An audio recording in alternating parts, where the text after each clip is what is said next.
तो आप सभी को मेरा नमस्कार। और जैसा कि आप सभी का, चाहे आप लोग बार के स्टूडेंट हो या एनपीसीएल के हो या डिपार्टमेंट ऑफ एटॉमिक एनर्जी से किसी भी पोस्ट में आप लोग अप्लाई किए हैं, तो उनके लिए आज का जो सेशन है आप सभी के लिए बहुत ही ज़्यादा इम्पोर्टेंट होने वाला है। क्योंकि इस सेशन में हम लोग कुछ ऐसे इम्पोर्टेंट क्वेश्चंस लाए हैं प्री प्लस एडवांस के, जो कि आपके एग्ज़ाम में डायरेक्ट मिल सकते हैं। तो ये देखिए, जो आपके सीरीज हैं इसमें से करीबन 400 के अप्रॉक्स क्वेश्चन है, और ये मैं कोशिश करूँगा कि 4 से 5 दिन के अंदर मैं सारा करवा दूँगा।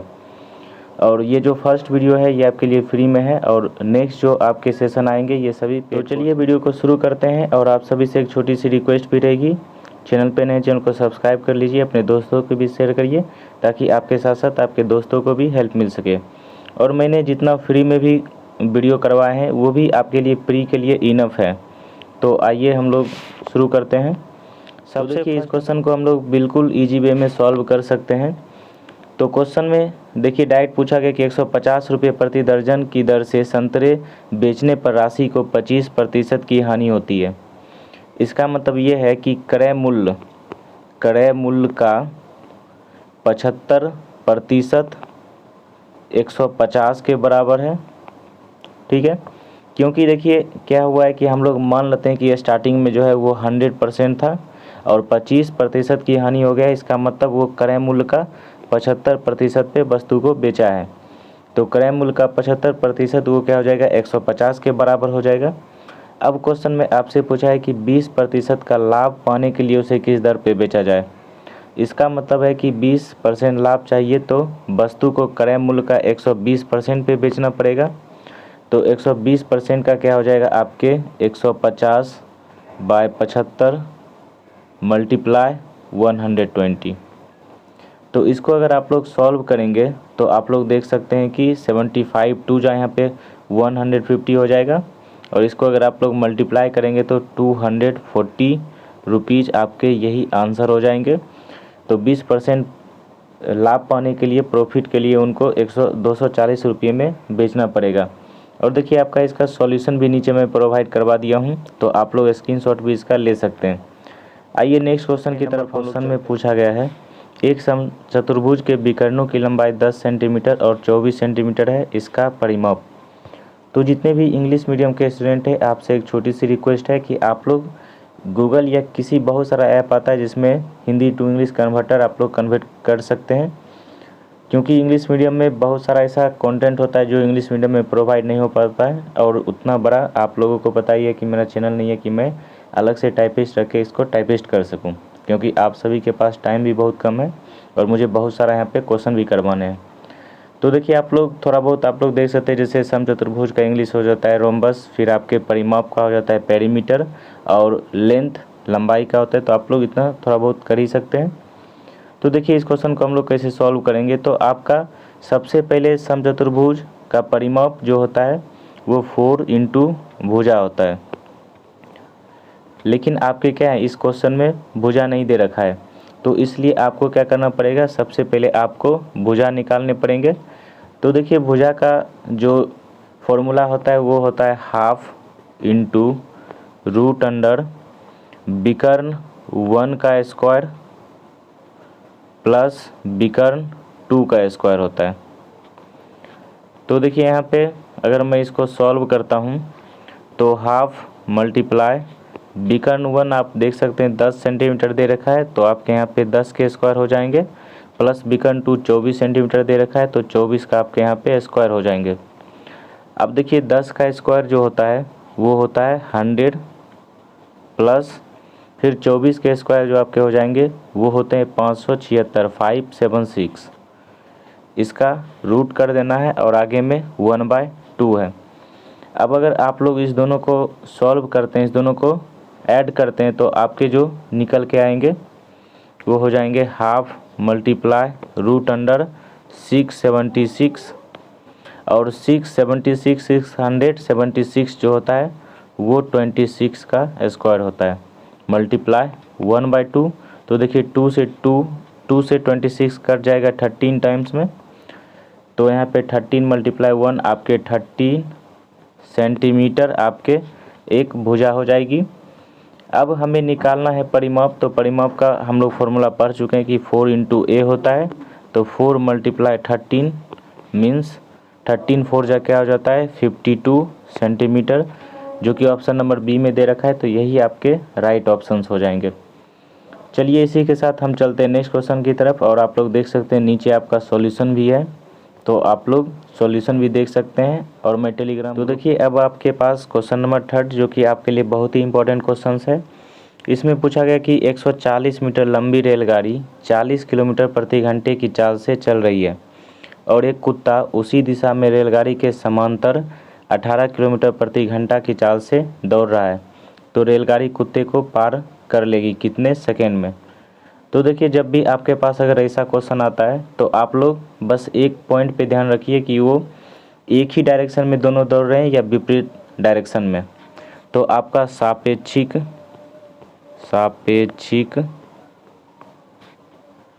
चाल या दूरी इक्वल टू आपके हो जाएंगे।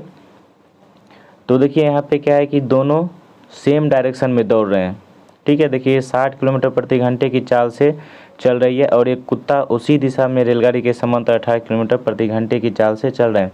तो जब दोनों सेम डायरेक्शन में दौड़े तो दोनों सब्ट्रैक्ट हो जाते हैं। तो हो जाएगा 60 - 18 इक्वल टू सापेक्षिक चाल, तो बराबर हो जाएगा 42 किलोमीटर प्रति घंटा। तो यहाँ पे देखिए घंटे किलोमीटर प्रति घंटे में दिया है तो मैं वही लिख दिया हूँ। अब मुझे निकालना है रेलगाड़ी कुत्ते को कितने सेकेंड में पार करेगी। तो इसका फॉर्मूला हो जाएगा सापेक्षिक, यहाँ पे देख सकते हैं टोटल डिस्टेंस बटे सापेक्षिक चाल, ठीक है। तो देखिए टोटल जो डिस्टेंस आपके हैं वो 140 मीटर प्रति सेकेंड है और सापेक्षिक चाल जो है वो 42 किलोमीटर प्रति घंटा है। तो मैं क्या करूँगा कि किलोमीटर प्रति घंटे को मीटर प्रति सेकेंड में चेंज करना है, तो इसलिए 5/18 से हम लोग क्या करेंगे मल्टीप्लाई कर देंगे। तो जब हम 5/18 से मल्टीप्लाई करते हैं तो यहाँ से आपके जो निकल के आते हैं वो 140/42 मल्टीप्लाई 5, और ये नीचे जो 18 है ये ऊपर मल्टीप्लाई में चला जाएगा। तो चलिए हम कर देते हैं। अब देखिए 7 से कट जाएगा यहाँ पे, तो यहाँ पे 7 6 जा 42 और 7 2 जा 14 20 टाइम्स में, फिर 6 3 जा यहाँ पे 18 कट गया, तो 20 × 3 16 60/5। तो 5 से ये कितने टाइम में कट जाएंगे 12 टाइम में। तो 12 सेकेंड में क्या करेगा कि रेलगाड़ी कुत्ते को पार कर जाएगा, और आपका राइट जो आंसर हो जाएगा वो हो जाएंगे 12 सेकेंड। आइए इसी के साथ हम लोग चलते हैं नेक्स्ट क्वेश्चन की तरफ, और इसका आप लोग देख सकते हैं सॉल्यूशन भी दिया है, तो आप लोग चाहे तो स्क्रीनशॉट ले सकते हैं, अदरवाइज आपको। तो देखिए अब नेक्स्ट क्वेश्चन जो कि आपके पीछे, तो देखिए नेक्स्ट क्वेश्चन में आपसे पूछा गया कि 5 और 6 5 और 6 बजे के बीच किस समय घड़ी की दोनों सुइयां साथ होगी। तो ये क्वेश्चन बहुत ही इंपॉर्टेंट है और बार बार पूछे भी जाते हैं। तो इसका सिंपल सा कॉन्सेप्ट है, इसका एक फॉर्मूला होता है थीटा इक्वल टू, तो यहाँ पे थीटा इक्वल टू आपके हो जाएंगे theta equal to 30H - 11M/2। ये इसका फॉर्मूला होता है जो कि आपको याद रखने हैं। तो देखिए यहाँ पे H मीन्स हो गए आवर, जो कि आवर आपके कितने हैं, तो यहाँ पे 5 आवर्स, ठीक है। फिर यहाँ पे आपके मिनट नहीं दे रखा है, तो यही मुझे यहाँ पे M ही फाइंड करना है। साथ ही आपके जो थीटा हैं, तो थीटा आपके 0 डिग्री हो जाएंगे, क्योंकि बोला गया दोनों सुइयाँ एक साथ होगी, मतलब एक साथ मीन्स 0 डिग्री। तो आइए हम लोग क्या करते हैं कि इसी को पुट करके हम लोग यहाँ पे फाइंड करते हैं। तो यहाँ पे हम लोग क्या करेंगे कि यहाँ से थीटा इक्वल टू आपके हो जाएंगे 30 × 5 - 11M/2। तो यहाँ से हम लोग अगर m की वैल्यू निकालते हैं तो m इक्वल टू हो जाएगा 150 × 2/11 इक्वल टू 300/11। तो आप लोग अगर 11 से जब डिवाइड करेंगे तो 27 से ही 3/11 आपके आंसर हो जाएंगे। और इतने मिनट, ठीक है, इतने बजे आपके जो होंगे वो दोनों सुइयाँ एक साथ होंगे। अब चलिए हम इसी के साथ चलते हैं नेक्स्ट क्वेश्चन की तरफ। तो आपसे अब नेक्स्ट क्वेश्चन पूछा गया कि अनिल और सुमन मिलकर किसी काम को 12 दिनों में कर सकते हैं। जैसे अनिल अकेला 20 दिनों में कर सकता है। यदि सुमन को अकेले यह काम करना पड़े तो वह लेगा, तो वह कितने दिन में करेगा, तो ये आपसे पूछा गया। देखिए जब भी ऐसा क्वेश्चन रहेगा तो सबसे पहले आप लोग यहाँ से अनिल प्लस सुमन दोनों मिलके काम को 12 दिनों में करते हैं, और अनिल जो है वो अकेला काम को 20 दिनों में करता है। तो इस टाइप के क्वेश्चन में क्या करना है, इस दोनों का एलसीएम निकालना है। एलसीएम 60 हो जाएगा। तो आपको क्या करना है, इसके इफ़िशियंसी निकालने हैं। अनिल प्लस सुमन दोनों मिलके एक दिन में 5 काम करते हैं, और अनिल अकेला एक दिन में 3 काम करता है। तो देखिए यहाँ पे अनिल अकेला निकल चुका है और सुमन का मुझे निकालना है। तो सुमन जो है अकेला एक दिन में काम करेगी 5 - 3 = 2। तो देखिए यहाँ पे ये टोटल जो काम करेगी, अब सुमन द्वारा टोटल किया गया काम, तो सुमन 60 काम जो है वो 60/2 = 30 दिनों में पूरा करेगी। तो आपका जो इसका आंसर हो जाएगा वो ऑप्शन नंबर डी हो जाएगा। अब चलिए नेक्स्ट क्वेश्चन की तरफ चलते हैं। तो देखिए आपसे क्वेश्चन नंबर 7 में पूछा गया। ये क्वेश्चन आपको हो सकता है देखने में बड़ा लगता होगा, बट बहुत ही इजी क्वेश्चन है। क्वेश्चन में पूछा गया कि 55 विद्यार्थी की एक कक्षा में 34 को क्रिकेट खेलना पसंद है और 26 को बैडमिंटन खेलना पसंद है। साथ ही प्रत्येक विद्यार्थी 2 खेलों में से कम एक खेल खेलना पसंद है। कितने विद्यार्थी क्रिकेट और बैडमिंटन दोनों खेलना पसंद करते हैं। तो देखिए इस टाइप के क्वेश्चन में आपको कुछ नहीं करना है। सिंपल सा आपको क्या करना है कि सबसे पहले देखिए 55 विद्यार्थी है टोटल, इसमें से आपके क्या है कि 34 को क्रिकेट पसंद है, ठीक है, और आपके सेकेंड जो है वो 26 विद्यार्थी ऐसे हैं जिनको बैडमिंटन पसंद है। अब देखिए इसमें से साथ ही प्रत्येक विद्यार्थी 2 खेलों में से, हर एक जो विद्यार्थी है 2 में से एक खेल किसी न किसी को पसंद है ही। तो इसका सिंपल सा कॉन्सेप्ट होता है, आप इस दोनों को ऐड कर दीजिए, 34 + 26 - 55 कर दीजिए।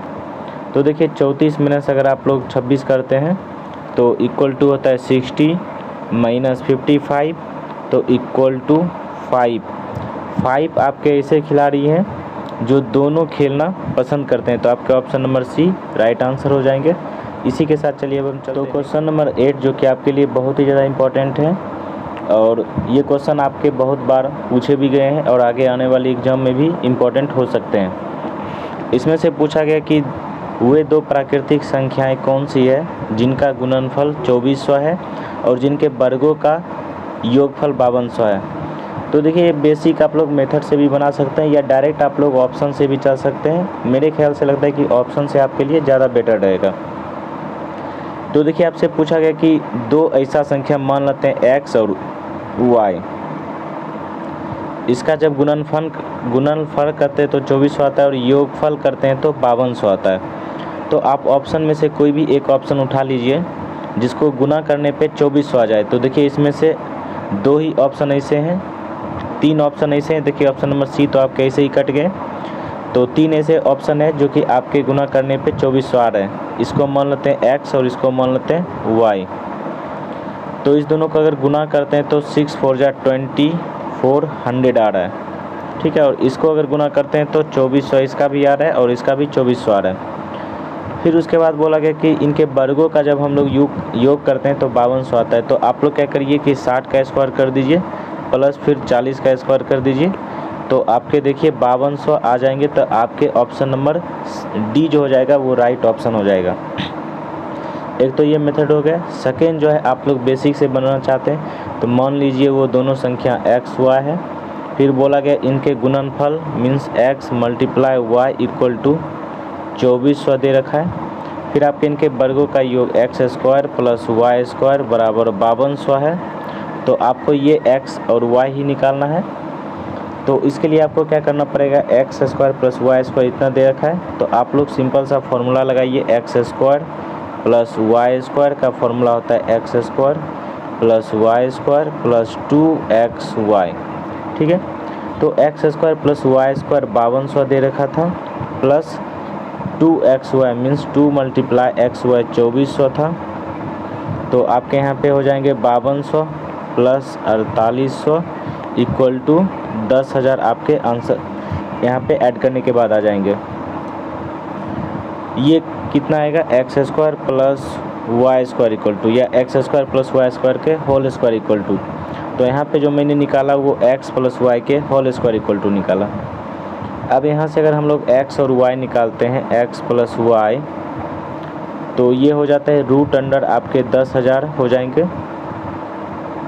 और बाहर आपके जो निकल के आएंगे तो ये जो आपका हो जाएगा वो 100 हो जाएगा, ठीक है। इसी प्रकार से आप लोग x, देखिए सिर्फ एक्स वाई से आप लोग एक्स वाई नहीं निकाल सकते, इसलिए इसके इन्वर्स वर्जन भी आपको निकालना पड़ेगा, x माइनस वाई। तो इसको भी सेम फार्मूला लगाना है, x square plus y square minus 2xy। तो यहाँ पे जो आपके आएंगे वो 20 निकल के आएगा, और आप लोग अब यहाँ से इक्वेशन 1 और 2 को ऐड करने पे x और y निकाल सकते हैं, जो कि आपके x 60 और y इक्वल टू 40 ही आएगा। तो देखिए अब आपसे नेक्स्ट क्वेश्चन पूछा गया, 100 और 500, 100 और 500 के बीच कितनी संख्या है जो 4, 5 और 6 से विभाज्य है। तो जब भी ऐसा क्वेश्चन पूछा जाएगा कि कितनी ऐसी संख्या है जो इससे विभाज्य है, तो जिससे आपको पूछा गया, जैसे 4, 5 और 6 से पूछा गया, तो इसका आप लोग एलसीएम निकाल लीजिए। इसका एलसीएम 60 हो जाएगा। अब देखिए यहाँ पे इसका एलसीएम 60 हो गया, मतलब ऐसी संख्या जो 60 से जितने भी संख्या विभाज्य है वो संख्या इस सभी से विभाज्य होंगे। तो अब अगर आप लोग इसको लिखना चाहते हैं तो आप लोग क्या करिए, 100 से 500 के बीच लिखना है। तो देखिए 120 जो ऐसी संख्या है जो 60 से विभाज्य है। फिर इसमें अगर हम लोग जोड़ देते हैं 180, ये भी क्या है 60 से विभाज्य है। फिर यहाँ पे 300 ये भी विभाज्य है। फिर 360 विभाज्य है। फिर आपके 420 विभाज्य होंगे। फिर 480 विभाज्य होंगे। तो इसके बाद अगर हम लोग ऐड करते हैं तो 500 से ज़्यादा हो जाएगा, तो आपको नहीं लेना है। यहाँ तक देख सकते हैं टोटल 1 2 3 4 5 एंड 6। तो यहाँ पे देख सकते हैं 7 ऐसी संख्या है जो क्या है इससे विभाज्य है। तो 1 2 3 4 5 6, तो यहाँ पे एक और संख्या हो जाएगी 240, ठीक है। 240 के बीच में एक और ऐसी संख्या है जो 60 से विभाज्य है। तो आपके 7 ऐसी संख्या है जो 4, 5 और 6 से विभाज्य होगी, रेशियो 1 हो जाए। तो देखिए सिंपल से आपसे पूछा गया 70 किग्रा जो है वो आपके बालू और सीमेंट का मिश्रण है। इधर हम लोग बालू अलग कर लेते हैं और इधर हम लोग सीमेंट को अलग कर लेते हैं। तो बालू जो बोला गया वो क्या है 4:1 है, मीन्स 4:1 है। अब देखिए अगर हम लोग 4 रेशियो में इसको विभाजित करते हैं तो यहाँ पे 56 और यहाँ पे आपके क्या हो जाएंगे 14। इस दोनों को जब ऐड करेंगे तो हम लोग 50 हो जाएगा। अब है कि बालू के इसमें क्या मिश्रित करें कि ये 6:1 हो जाए। ये तो 1 के रेशियो में ही हो और ये 6 के रेशियो में आ जाए। तो हम लोग क्या करेंगे क्रॉस मल्टीप्लिकेशन करते हैं। तो इस टाइप के क्वेश्चन में आप लोग देख सकते हैं यहाँ पे क्या हो जाएगा कि 1 अनुपात जो है वो 14 के हो जाएंगे। तो 14 अनुपात होगा वो 14 गुना 6 84 के। तो इसलिए आपके हो जाएंगे 84 माइनस 56 इक्वल टू 28। तो 28 kg और मिलाएंगे तो क्या हो जाएगा 6:1 के अनुपात में आ जाएंगे। तो चलिए आज यहीं पे रहने देते हैं, फिर मिलते हैं नेक्स्ट वीडियो में most important pre plus advance के साथ। तो आज के लिए इतना ही, मिलते हैं नेक्स्ट वीडियो में। जय हिंद।